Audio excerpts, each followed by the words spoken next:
Hello and welcome back. Thanks for joining the extended, of course, of the Leo season reading. Actually, I was going to say finale. That's interesting. The finale.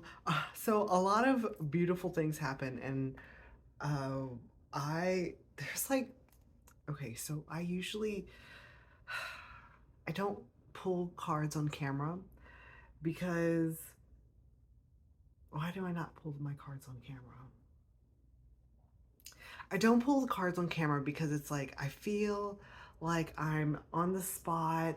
I'm trying to channel the message as immediately as I receive it, and sometimes like there's a lot of, what do you call that, like a discernment that needs to go into these messages before I deliver it to the audience. And sometimes it's like I can feel like I'm on the spot if I was to like shuffle all the cards and do all of that on camera. And but it's crazy. It's like the magic literally, it's like I wish that and maybe this is what I'll have to start doing, is that it's like all of the magic seems to happen when the camera is like off, when it's like I'm just with myself doing my thing. All of the really incredible fun, like magical experiences that I have with reading. I mean, of course it happens also in the videos too, in the recordings, but it's like I wish that you guys could see that type of stuff too. So um and you know what? It's kind of coming through. It's like that's a part of my own self-consciousness, and that's what this is talking about. That's what this Nine of Swords was talking about. The parts of you that perhaps you're like really self-conscious about, you're really insecure about. And it's like even me in this reading, I'm processing this like with you. So that self-consciousness is an insecurity that I have. Um, but what it does, and it's like I'm trying to find like the trying to see the gift within it, is that that's feeling that is in of itself a gift, because it's like that's where I need to focus my energy to kind of like become unself-conscious. That makes sense, yeah. So like part of that process, at least in this moment in time for me, I'm using myself as an example, um, would perhaps maybe to record the shuffling and the blessing of the cards and all of the kind of like the behind the scenes stuff that I do before I present myself on camera. And one of the amazing thing that happened during this reading is, so I'm pulling the cards and everything, and the Ten of Cups comes out. I was like, oh wow, that's okay. Okay, we're getting a great start. I'm pulling the next card. The other Ten of Cups comes out, and I was like, oh shit, this is amazing. This is this is like two Ten of Cups, which is it's acting as an exclamation. Look at that. I love this. I love this. The I actually like, I really kind of love the differences between these cards and also their similarities too. And it's acting as an exclam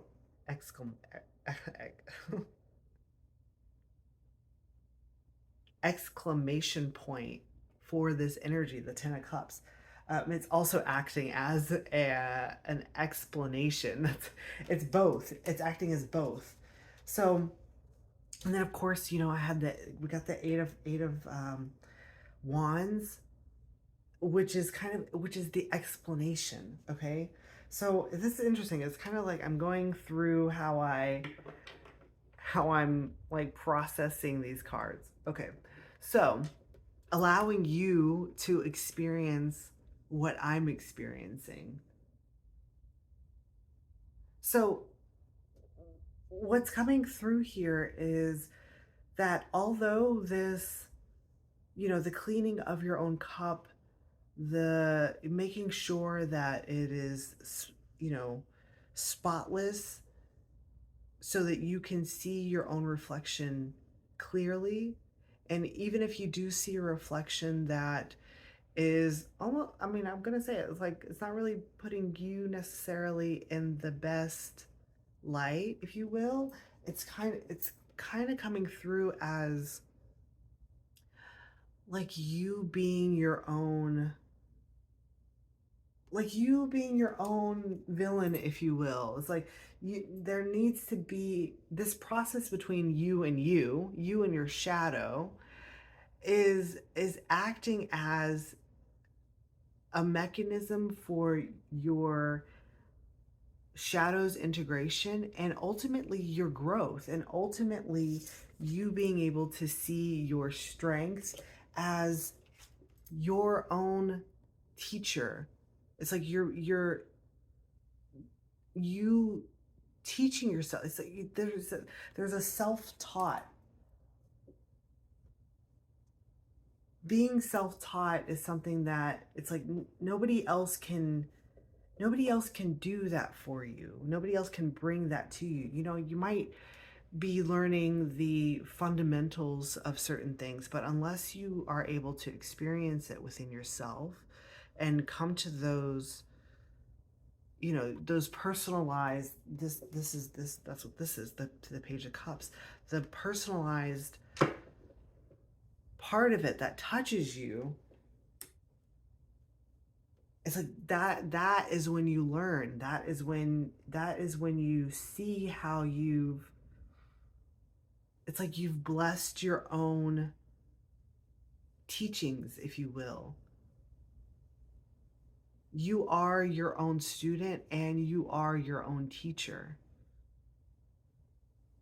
It's really gorgeous. And it's like through this entire process, you're going to, with this Four of Swords that is up here, I often see this, hopefully you guys can see it. It looks like a spider. It looks like a spider holding this sword here. So what it's referring to is that through this process of yours, this internal process, you're going to see how you've woven this experience together for yourself. It's coming through as like a mental experience. Like you've done it for yourself, by yourself, for yourself, and it's showing you so much about yourself that it's like it's bringing all of your strengths to the surface in this Leo season. It's like this entire season is bringing all of this energy up. And what's I was talking about how it's like you've done this for yourself, by yourself and for yourself. And that's kind of what this Nine of Swords is that all of the anxiety, the nervousness, it's coming from within your own mind. It's self-inflicted. And it's that self-infliction that is promoting you, pushing you towards like loving yourself.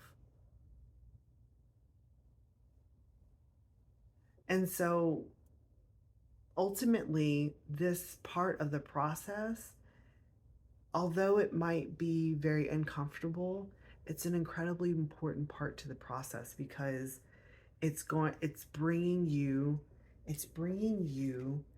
to the truth of who you are, the truth of who you are.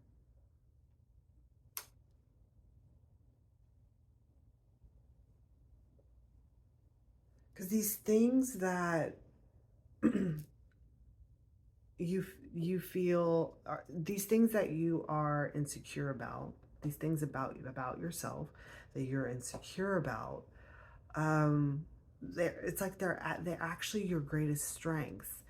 And the only reason why, it's like the only reason why you would be insecure about them is based off of how other people would view you. And so it's kind of like wiping all of that off the table and ultimately understanding that the way that you perceive other people viewing you is kind of, it's acting as a reflection of how you like view yourself. So if there's any part inside of you that resonates with however someone else views with you, then there's a resonance. So there's something within you that sees that and attaches to it. And it's like this entire Leo season is is helping us to view ourselves in a different light. That's what this is. It's helping us to view ourselves in a different light. Maybe perhaps some of the things that are unconventional. It's interesting, unconventional. Uh, because I see this ten of cups as unconventional because with the traditional, if you will, form of the Ten of Cups, we have this couple here, and then we have another couple. They're yeah, I guess they're like the same sex, right? So it's talking about the unconventional parts of yourself that you might not have accepted about you. It's like you're trying to keep it, by trying to keep it conventional, trying to keep it in the realm of normalcy, or how what society sees, right, as normal. That's what's causing this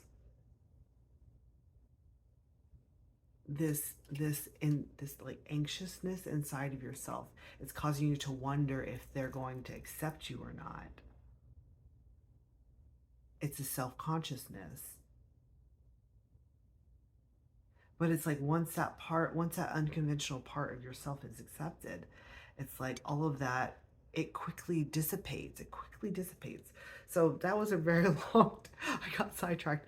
But the other like magical part of this reading was that, I'm coming up to the Eight of Wands as like the explanation, of course, of all the things. I was like, okay, it's an explanation through my own experience.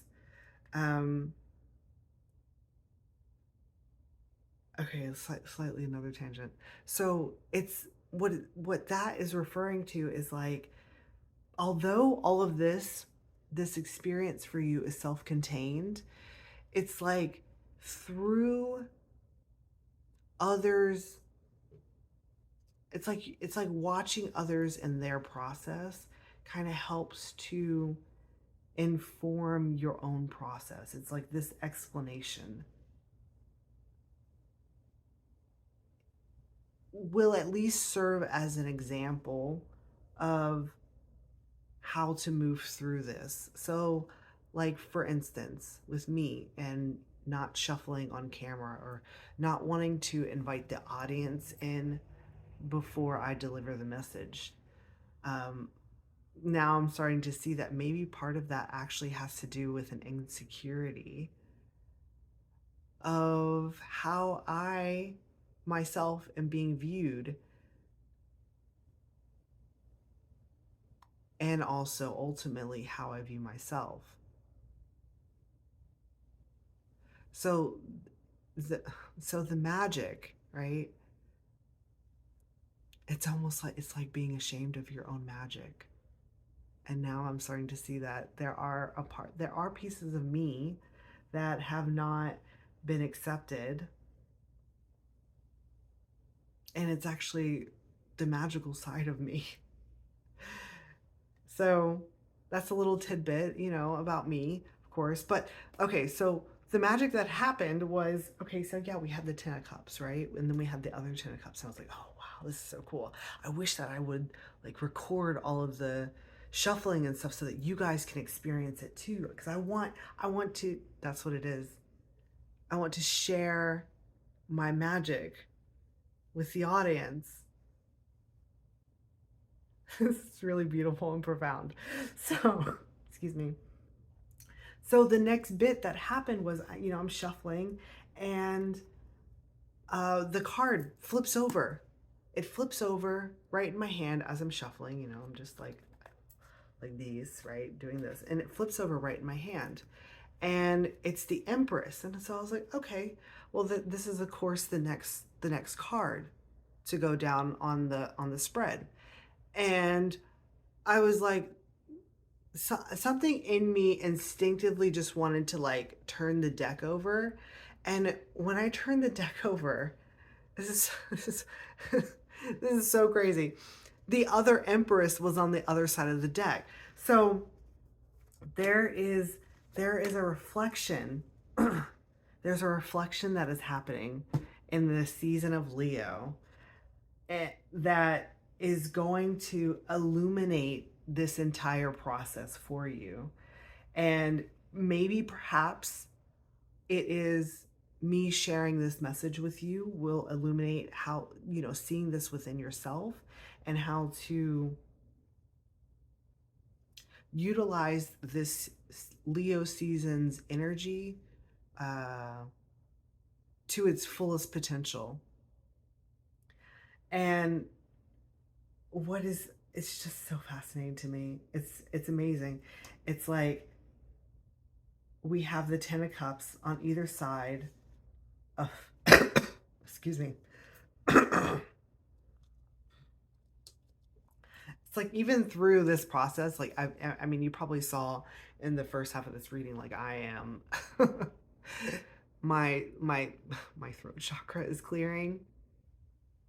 So it's like through this process you're getting a chance to witness like all of the things that I'm going through to help establish an example, an explanation for yourself, so that you can also move into this. This is so remarkable. So we have the of course the Ten of Cups, and then the other Ten of Cups, right? And it's talking about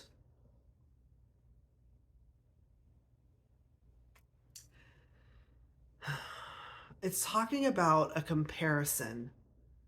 There is a comparison that is occurring here between actually all of this, really. Comparison between these two Empresses, comparison between these two Ten of Cups. Ten of Cups talks about happiness, actually. Happiness and wish fulfillment. And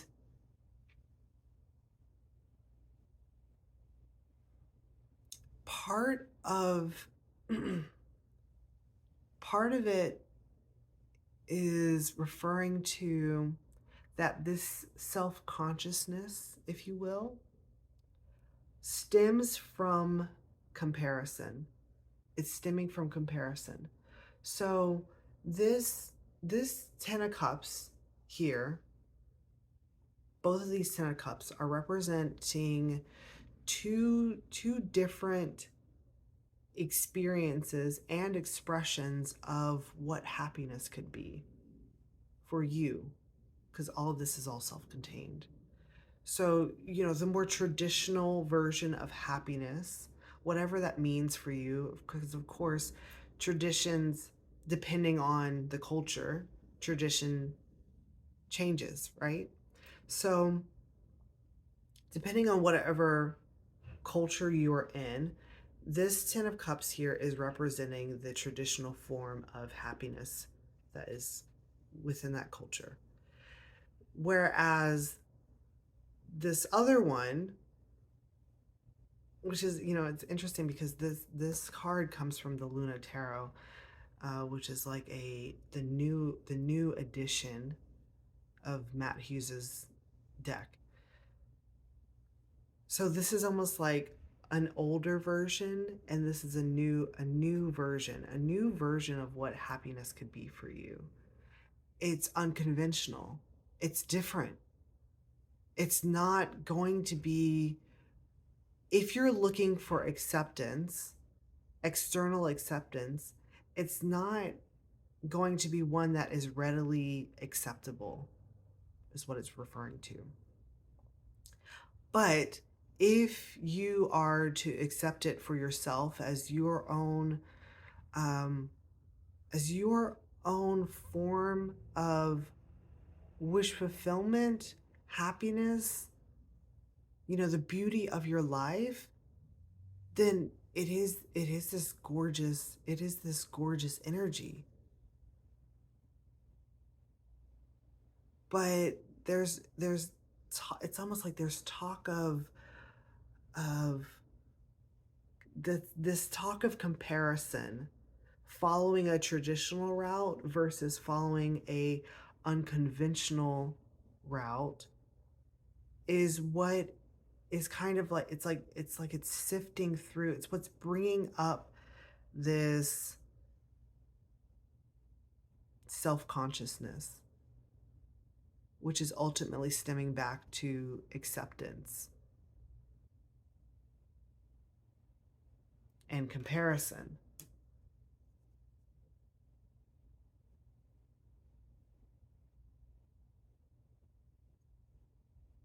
Which is really interesting, because comparison in of itself, it's got like this like fine line energy in it, where comparison can be healthy to an extent, as long as you see the beauty in both of the things that you are comparing. Their differences are what makes them exceptional. But once there is an application of this one is better than the other, that's where it can start to bring up a what is that? What were we calling that?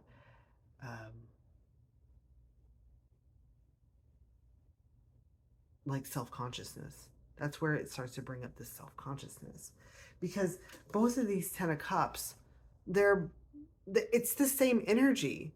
It's the same energy. It's just in a different um, packaging, if you will. It's in a different packaging. That's all it is. It's like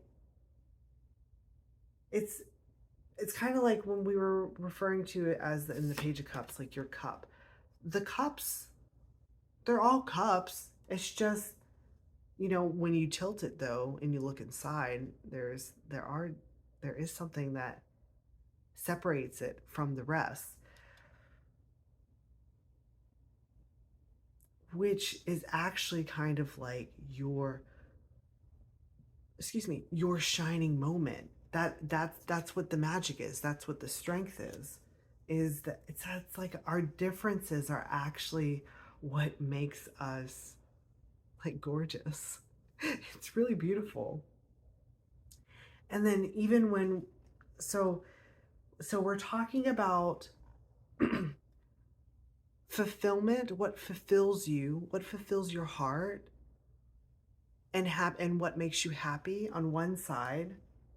And then on the other side, we're referring to these two empresses.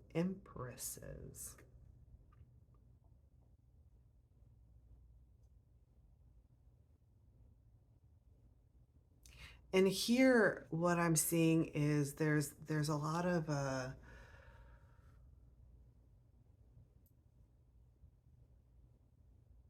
like, it's pointing to beauty. Beauty being in the eye, like in the eye of the beholder, right?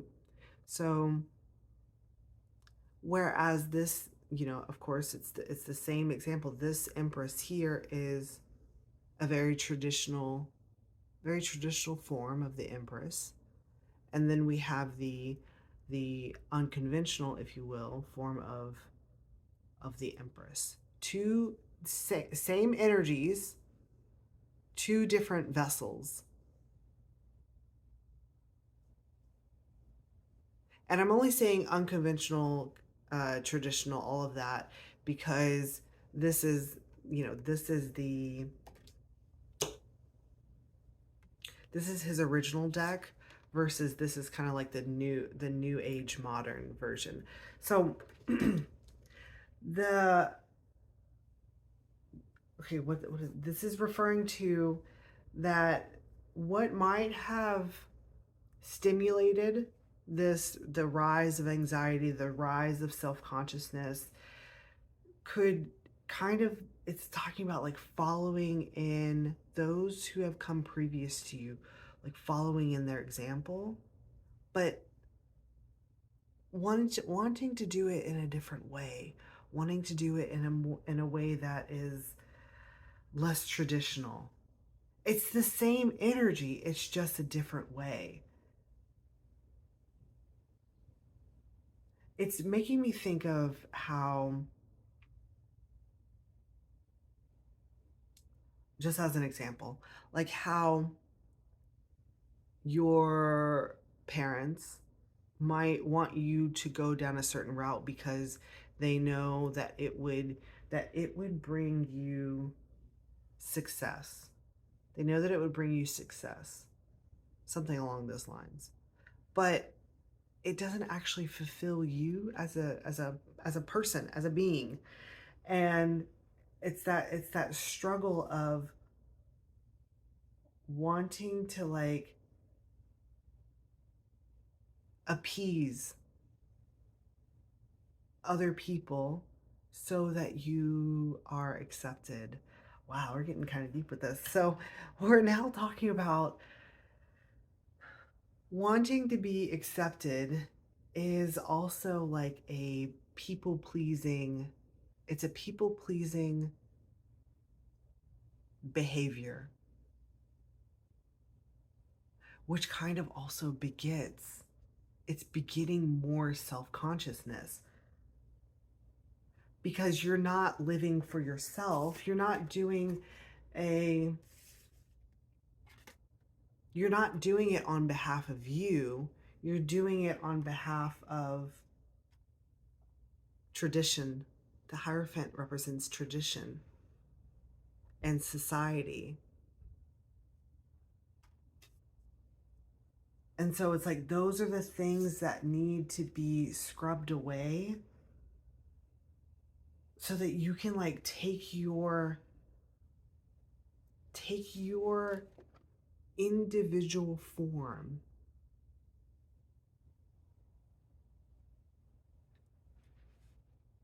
and set yourself apart.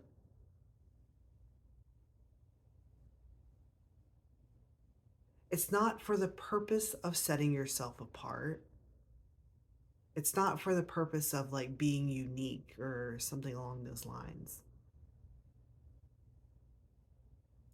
The purpose of it is because that's actually what is fulfilling for you.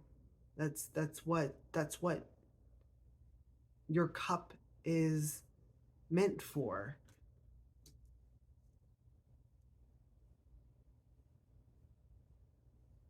So whatever that means to you, whatever makes you happy, whatever brings you wish fulfillment, whatever you deem as beautiful, um, whatever you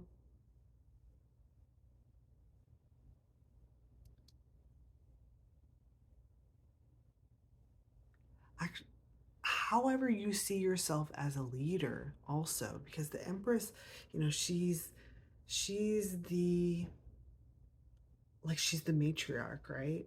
So whatever you see, even motherhood about, that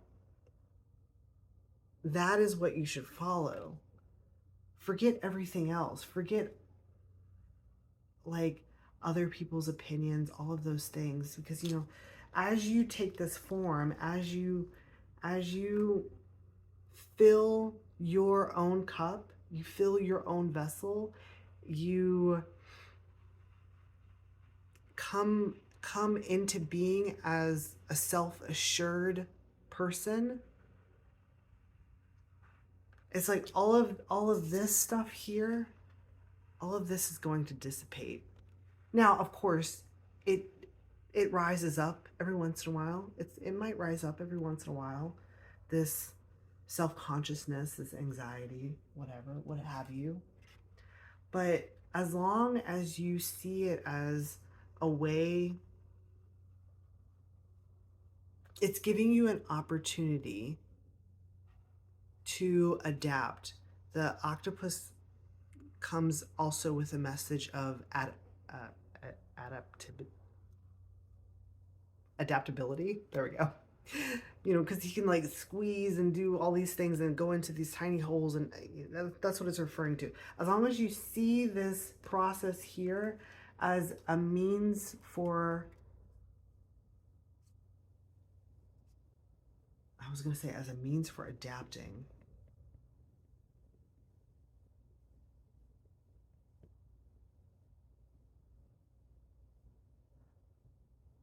Okay, so this is talking about that the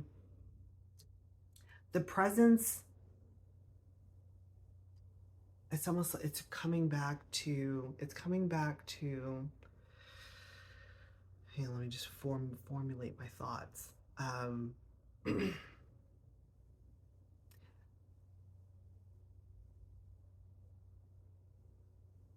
People pleasing and being concerned about how others feel about you, think about you, view you, all of that stuff is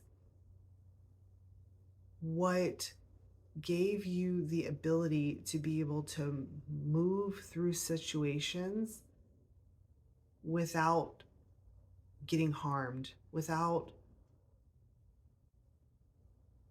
damaging your ego. It created an adaptability within you so that you wouldn't have to kind of go through this process of looking within and finding your own strength. It's like it's acting as a self-defense mechanism. That adaptability, like being able to change yourself and adapt in new situations, is it's actually it's coming through as something that's not, it's not favorable, because it doesn't bring you into the light of your own strengths and you being your greatest teacher and you standing in your sovereignty and authenticity, and you know, you also being completely happy, wish, and having fulfillment, right? So it's like if you want all of those things, like truly in your heart, this Leo season is going to illuminate that for you.